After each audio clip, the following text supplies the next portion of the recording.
My mother-in-law always used to say, "I don't know how you can stand going into such a stifling place as a sauna." To my father-in-law, my husband, and me, she and I have never really gotten along. She came up with a cruel scheme, not just a prank. Using the sauna that I also frequent, the plan was to lock me in the sauna for an extended period. However, she made a mistake and ended up locking up someone else instead. What awaited my mother-in-law afterward was a lonely life. My name is Catherine. I'm 35 years old. I live in a TIF family home with my husband Bob, who's the same age as me, our 5-year-old son Lucas, and my in-laws. My father-in-law works as an executive at a large company and has a considerable income. He built this TIF family home for us. As for Bob, he's the president of a company he started with friends from his college days. It started to take off a few years ago, and now they are considering expanding their business. Since both our household and my in-laws have plenty of income, both my mother-in-law and I are stay-at-home wives. However, once Lucas starts elementary school, I'm thinking of getting a job. One reason is because my mother-in-law is always making unnecessary comments about my cleaning, such as, "Catherine, are you really cleaning properly? I see a strand of hair here. Where are you focusing your attention? Or you're going shopping now, right? Can you pick up the items I've listed on this memo too?" She intentionally sends me to buy heavy items and is always imposing troubles and harassment on me. In addition to that, she invades our private space and uses my treasured designer bags without permission. Even when I call her out on taking my bags without asking, she justifies herself by belittling my bags and saying, "It's okay to share such a bag. It's not like it's one of my bags worth over $10,000 LOL. I take care of the bag that my mother-in-law used before I can use it again. If she just didn't use them without asking, I wouldn't have to do this. Each time I care for the bag, I think about installing a lock on my room door. I figured the best way to minimize the damage caused by my mother-in-law was to avoid being around her. I've told Bob everything about my mother-in-law's outrageous behavior, so he's supportive of me getting a job in the future. Right now, the only option I have is to endure, and I have another complaint about my mother-in-law. That is, she constantly tells Lucas to study. We as parents don't expect him to study that much before he starts school. We think it's sufficient that he can read and write alphabet and numbers at kindergarten. But my mother-in-law insists he's 5 years old. He should start studying early, and buys unnecessary workbooks and forces Lucas to do them. I sternly tell her we'll take care of Lucas's studies, so please don't arbitrarily make him study. But she doesn't listen. Lucas has disliked my mother-in-law, who always pushes studying, for quite some time now. When Bob and I are around, he'll play in the shared space, but otherwise, he mostly plays in his room. My mother-in-law spends her days oblivious to the fact that she's disliked by her grandson. Despite this living situation, there's something in this family home that I absolutely love. It's the sauna. It's a small home sauna, but my father-in-law has always loved saunas and was determined to install one when they built the house. On top of that, saunas are booming now, riding the trend. Both Bob and I actually love saunas. We used to go out if there was a good sauna, so having one at home is like a dream come true. My mother-in-law dismisses the sauna, saying there's no way I'd go into such a stuffy place as a sauna. But my father-in-law, Bob, and I absolutely love it. However, a big incident would soon occur in this sauna due to my mother-in-law. My mother-in-law shows her bad nature at home, especially in front of me, but she has a good public face and seems to have many friends. She often goes on trips with these friends. They've refrained from traveling in recent years due to the unstable global situation, but it seems they've decided to go on a day trip next month. My mother-in-law, excited about her upcoming trip, unusually started a conversation with me, even though she usually limits our interactions. I finally decided to go on a trip with my friends next month. She said happily. That sounds nice. Where are you going? I asked. Even though I wasn't particularly interested, we thought we'd stay close this time since it's been a while. So we're going to Cape Cod.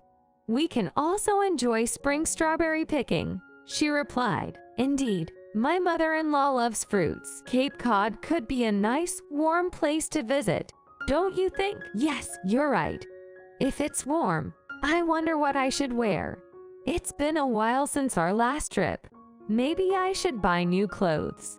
Oh, I'm going to buy lots of souvenirs for everyone, so look forward to that. With that, she returned to her room in high spirits. I thought she'd probably tell my husband the same thing. As expected, my mother-in-law told my husband about the trip. At that time, Lucas was by his side. When my mother-in-law mentioned strawberry picking, Lucas perked up. He didn't ask her anything. But once my mother-in-law finished talking and returned to her room, Lucas started asking his father something. Dad, is strawberry picking fun? I want to eat strawberries too. Being adorably questioned by Lucas, my husband said, You like strawberries, right, Lucas? How about we go just for the strawberry picking? And I bet Kayla would join us, right? My husband asked me to. Who was in the kitchen? Of course I'll go. On the contrary, it would be unfair if you two left me behind, haha. When I said this jokingly, my husband apologized with a laugh and said, I'll look into the strawberry picking, and let's definitely go next time.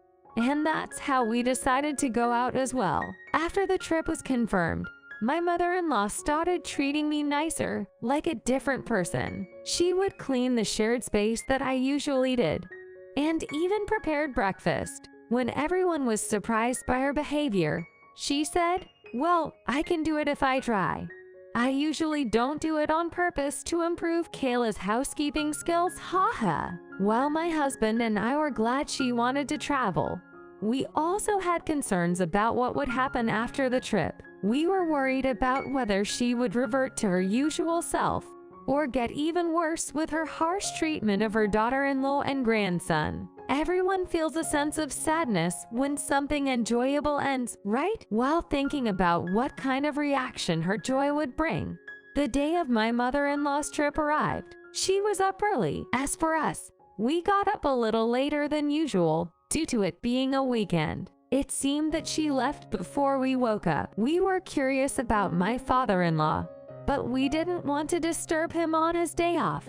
So the three of us had breakfast. And today was the day for Lucas's long-awaited strawberry picking. It wasn't that we timed it with my mother-in-law's trip.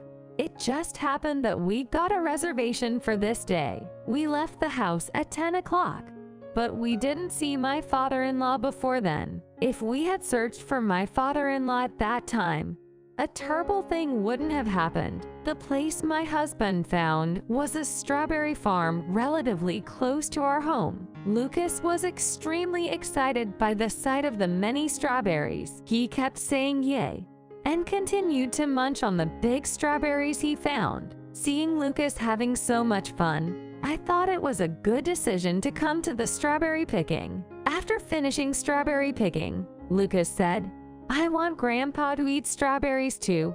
So we decided to buy some as a souvenir. Maybe my mother-in-law had the same idea, but we thought even if we had a lot of strawberries at home, they would be eaten up quickly. Lucas, who had his first experience of strawberry picking, was smiling all the time. After that, we moved a bit and went to a shopping mall where we did some shopping and had a late lunch, having a good time as a family of three. After fully enjoying the shopping mall, we arrived at the nearest station in the evening. It wasn't so crowded since it was a holiday evening. Then, a person carrying many shopping bags came from the other side. When we took a closer look, it was my frantic mother-in-law. Where have you guys been?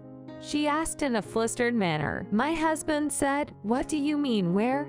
We just went strawberry picking, stopped by the mall, and now we're headed back. Why? Where is your father? My mother-in-law asked. We didn't see him when we left the house. We thought he might still be asleep, so we left without disturbing him. Then, my mother-in-law's face gradually turned pale. Did any of you use the sauna this morning? Sauna in the morning? Even though we like the sauna, we wouldn't go to the sauna on the morning of an outing. When we told her this, my mother-in-law dropped her bags on the ground and rushed to the taxi stand. Not knowing what was happening, we collected the bags my mother-in-law dropped and hurried after her to the taxi stand. Since all of us couldn't get in one taxi, my mother-in-law and husband got in one first and hurried home. Hikaru and I immediately hopped into the taxi behind us and started to follow the other two. My mother-in-law began to talk, her face pale inside the cab. I saw the sauna running this morning. I thought it was Catherine preparing breakfast so early, so I made a little tweak so she couldn't get out. Her words began to get muffled towards the end, but my husband insisted, "Speak clearly." So it was just a whim. She always talks back to me, so I thought I'd teach her a lesson. I figured she'd be all dried up by the time I got back, maybe even turned into a mummy or something. I really thought someone would notice it before then. You mean the person in the sauna wasn't Catherine, but my dad? Probably. Just as I was getting the full details of the incident from my mother-in-law Mill, we arrived in front of our house. Because my husband had connected me via phone, I was able to stay updated on the situation. We arrived home a little after my husband and his friends, just as my husband was rescuing his father. In a panic, I called for an ambulance. My Mill was standing there, frozen, unable to do anything. Of course, my father-in-law was unconscious. To think that he had been trapped for hours in such a hot place without any drink. Before the ambulance arrived, I prepared cold packs from the freezer to try and cool him down a bit. While I was doing this, the ambulance finally arrived. My husband accompanied his father on the ambulance, who was then transported to the hospital. We decided to wait for a call from my husband before heading to the hospital. During this time, I spoke to my Mill. Do you understand how dangerous it is to trap someone in a sauna? Did you see the state your husband was in? Do you realize the gravity of what you've done? My voice gradually grew louder. After all, the original target of my Mill was me. The mere thought of it sent chills down my spine. Mill, with her head hung low, did not respond at all. Then, I received a call from my husband. Apparently, my father-in-law had been taken to a general hospital nearby. We got into our car and headed to the hospital. At the hospital, my father-in-law was being treated. The doctors must have been shocked to hear that he had been trapped in a sauna, since my father-in-law's treatment was not yet finished, and no one came to explain anything to us. I presumed the situation to be rather critical. My Mill, looking small, sat on a chair and prayed for my father-in-law's recovery. If my father-in-law were to pass away, would my Mill be charged with a crime? I'd like to see her held accountable. An hour, then two passed, before a doctor finally came to explain. He was severely dehydrated, but he seems to be heading towards recovery. I must warn you that his condition was life-threatening when he arrived. We won't ask how he ended up locked in a sauna, but please ensure nothing like this happens again. The news that my father-in-law was likely to survive came with harsh words from my Mill. Even though the doctor said he was heading towards recovery, it seemed unlikely that he would wake up immediately. It was getting quite late, so Lucas and I decided to go home. He had been high-strung all day and looked ready to fall asleep. In the end, my Mill and husband stayed at the hospital, but I heard that my father-in-law did not wake up that day. The next day, after dropping Lucas off at kindergarten, I headed to my father-in-law's hospital room. He was still unconscious. My Mill looked visibly tired. Even when my husband suggested that she should go home, she refused to leave. Then, in the afternoon, my father-in-law woke up. We quickly pressed the nurse call button to let them know that he had regained consciousness.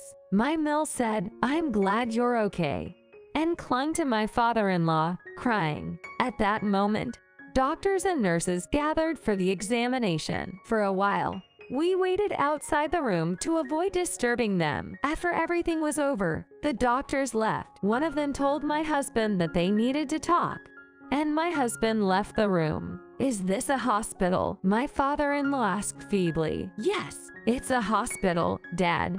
I'm really sorry.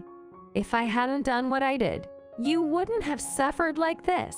I assume that his memory around the time he was trapped in the sauna has become blurry. Soon, my husband, who had been having a short conversation with the doctor, returned. My father-in-law didn't ask my mother-in-law, but asked my husband, "What's the date today? Why am I sleeping in a place like this?" He remembered up to the point he went into the sauna, but what happened after that? To each question, my husband responded patiently. With all mysteries solved, my father-in-law fell back into sleep. The next morning, he woke up normally and ate a full breakfast. He seemed to be clear-headed, and if the examination shows no abnormalities, he could be discharged. The examination results showed no abnormalities despite his severe dehydration, and he was granted permission to be discharged. As soon as my father-in-law returned home in the car I was driving, he began questioning my mother-in-law. My mother-in-law threatened with divorce if she didn't tell the truth, confessed that she had tampered with the sauna door to punish me. Hearing her answer, my father-in-law let out a sigh and took out the divorce papers. I answered honestly, "So you shouldn't divorce me. I never said anything like that. Your twisted character seems incurable. I can't continue to live with you anymore. Just sign here and leave." My father-in-law, who is usually gentle, was different this time. He seemed to have made up his mind to abandon my mother-in-law. As for what happened after, my mother-in-law kept making a fuss, saying she didn't want to get divorced. But no matter how much she fussed, it seemed that my father-in-law's decision was not going to change. As a final act of kindness, my father-in-law arranged an apartment for my mother-in-law to live in and sent all of her belongings there. The moving costs were covered from the money she received in the property division, and my mother-in-law was indeed kicked out. Even after they began living separately, my mother-in-law kept insisting she didn't want to get divorced, so they each got lawyers and ended up in a legal dispute. However, due to my mother-in-law's poor lifestyle, the divorce was finalized. My mother-in-law is now living alone for the first time in her life. Of course, even when she came asking for help from my husband and me, we didn't assist her. On the other hand, for us, with my mother-in-law leaving the house, our stress levels significantly decreased. Not just me, but even our son, Hikaru, now happily runs around in the shared spaces. We hope to continue living a happy life with my father-in-law in this home.